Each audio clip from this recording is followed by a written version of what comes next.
सबले ये है कि एक्टिंग तो करत हव, नाचना, गाना, फाइटिंग वाइटिंग तो होथेच। सोनाली के एक्टिंग के बाद, अभिनय के बाद अउ का शौक हे? और का शौक है मोला खाना बनाना बहुत पसंद है थे का जिनिस बड़ा अच्छा लगथे आप? चिकन रियली मतलब बहुत ज़्यादा पसंद है, खाए में भी पसंद है, बनाने में भी बहुत पसंद है। मतलब बहुत अच्छा बनाता हूँ मैं रियली। अगर मैं कभी आप हमारे बिलासपुर आओ तो जरूर मैं हाँ आप मन ला खिलाऊँ नहीं नहीं, वो तो रियली खैर खैर बात तो खैर है ना। नहीं सच में। नहीं, मैं पूछत रहे शाकाहारी में का आथे भाई, हमन शाकाहारी है। ओह गॉड, ओके ओके।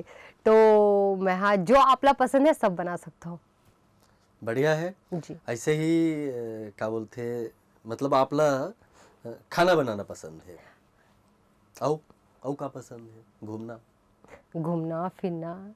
संगी संगवारी मन के बीच में बड़ा स्टार क्रेज होही हाँ वो तो कि भाई अभी हमर संगवारी हरे, हम्म फिल्म में दिखथे तो प्राउड फील होत होही। बिल्कुल बिल्कुल।